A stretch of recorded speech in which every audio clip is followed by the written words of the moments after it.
Find a job you love and you'll never work a day in your life. A relatively famous quote that you've probably heard recited anywhere from the Grind Set Finance Bros podcast to a class with your high school math teacher. It's often used to make us feel like there is an all-important line of work out there that will give our lives meaning and purpose. That if we could just find this needle in a haystack, we'll also discover true happiness.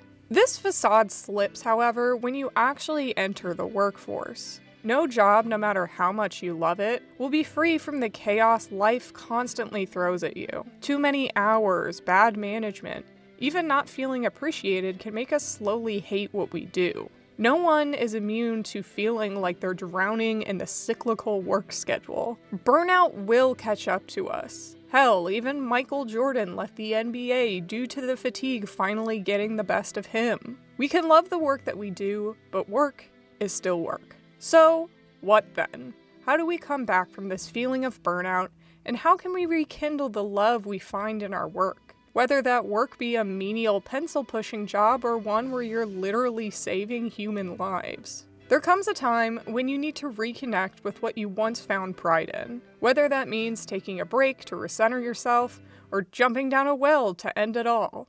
Well, at least that's the case for the plucky apothecary Colette, the titular character of the manga series Colette Decides to Die by Alto Yukimura, who couldn't find any more reasons to continue on in her thankless job.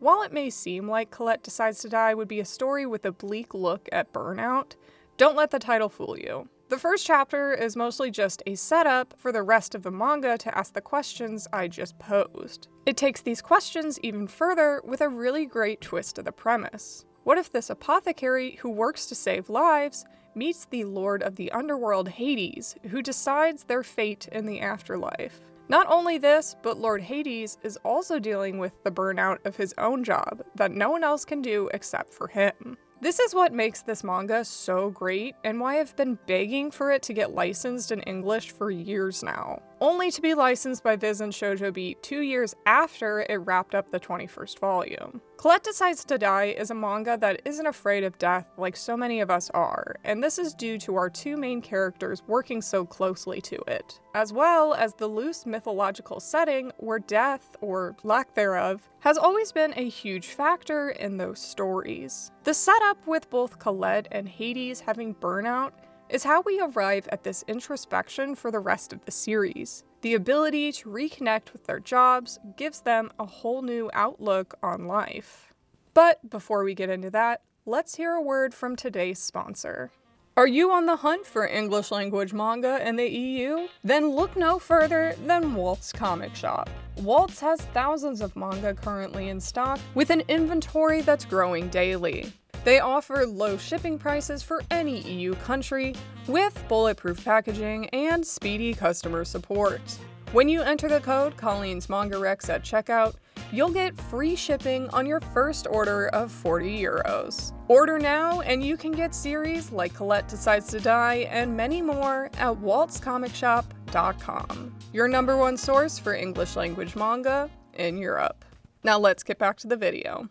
So let's run it back for a second. Colette Decides to Die is a 21-volume shoujo manga series that ran in Hanoto-yume for 8 years starting in 2013. This fantasy slice-of-life story follows a bogged-down apothecary named Colette, who is the only healer in her village. Because of this, she is solely responsible for every accident, injury, and illness. This runs Colette's mental well-being and health into the ground, until one day, she just can't take it anymore. She finds herself slumped on a well, and imagines how much easier life would be if she just escaped it all, jumping headfirst inside. When she awakens, Colette finds herself surrounded by skeleton servants of Lord Hades, who tell her she's in the Underworld. Believing herself to be dead, she excitedly thinks of all the naps she can take until the skeletons crush her dreams of slumber, by forcing her to go heal Hades. He supposedly is sick, and no one ever enters the Underworld to check his health.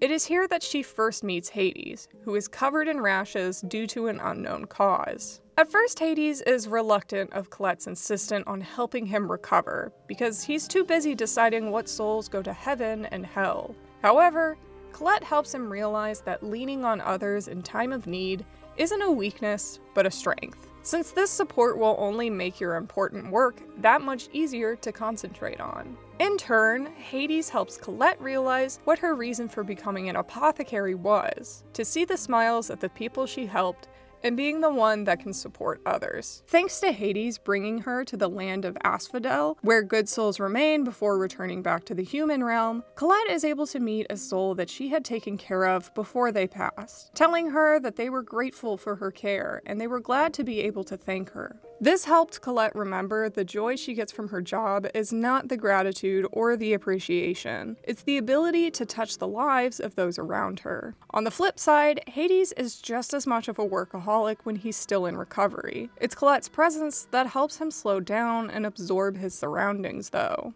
As Hades is somewhat of a boss in his own way, his constant workflow makes it impossible for him to find connection to his skeletal employees or other gods that rule the skies. He's become isolated in his dark universe where only death is found. He's so isolated, in fact, that the cause of his rash is actually a developed sun allergy. However, it's Colette who gets him to slow down for once, due to her authority as a healer. As a god, Hades may not have to worry about working himself to death, but working through sickness won't be of any help either. Colette is able to get him to savor the minutiae of everyday life, opening himself up to not just Colette, but his skeletal servants, the ferryman Charon, and even his elder brother Zeus.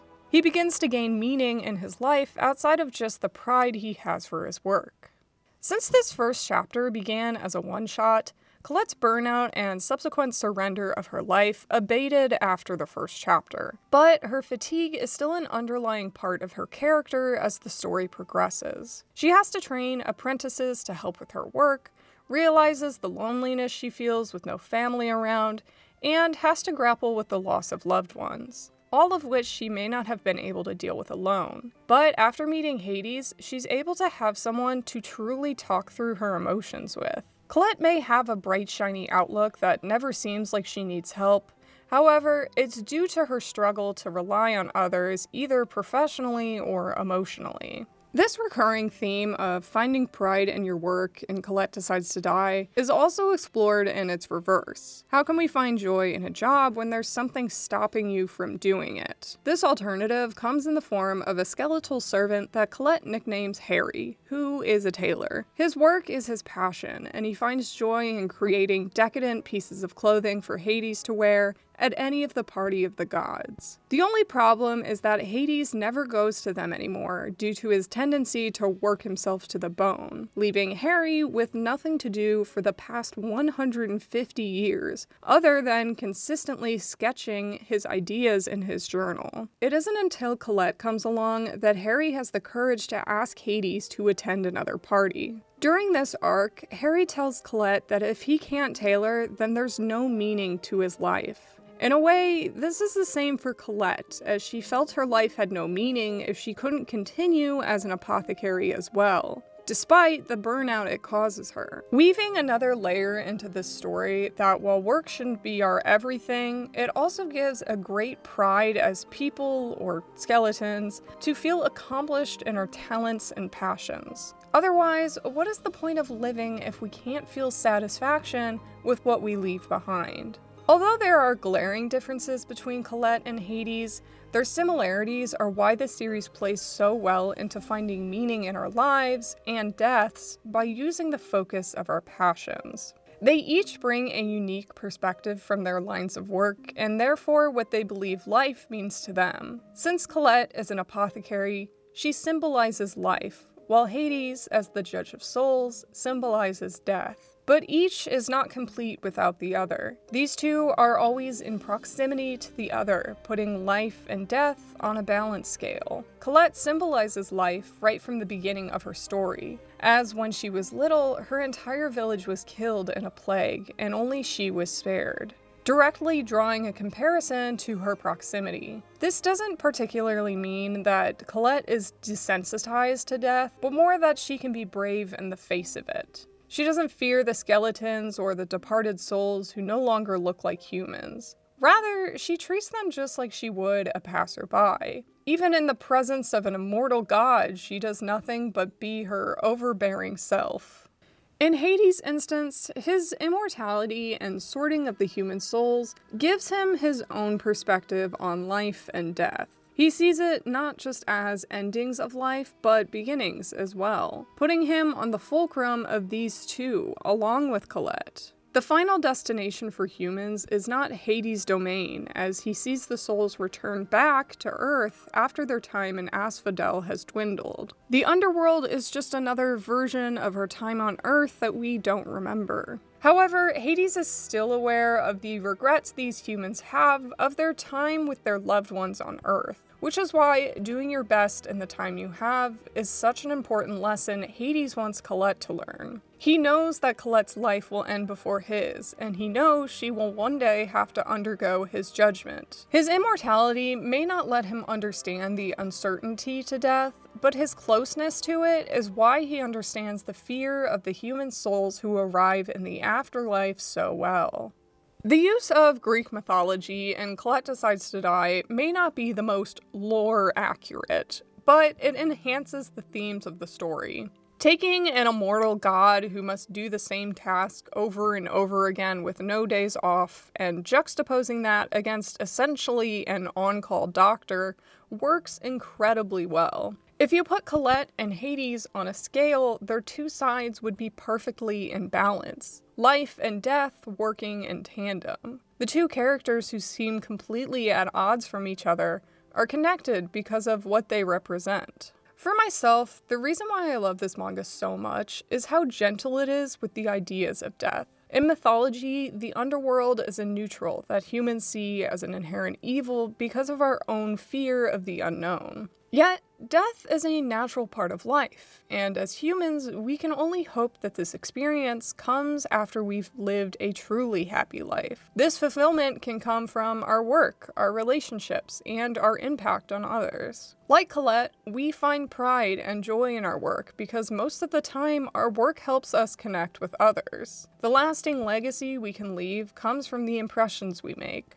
As I reached 31 just this week, I keep thinking more and more on how I will be remembered from my work, whether in my YouTube channel or my photography, as I take pride in both of these things. These jobs are obviously not as important as what Colette does with saving lives, but it does touch just as many people. I also find myself running on fumes even now. The never-ending well of creativity I need to pump out can be tough, and I may reach that burnout any day now. However, taking a moment, reconnecting with why I love what I do, and getting back on my feet is something that Colette Decides to Die reminds me as I read it. That all I can do every day is try my best, accept who I am, because that is who I will be until I die. Death may await at any moment for us, but if we live our lives to the fullest and enjoy what we do, there may just be a kindly God who awaits our arrival when it comes.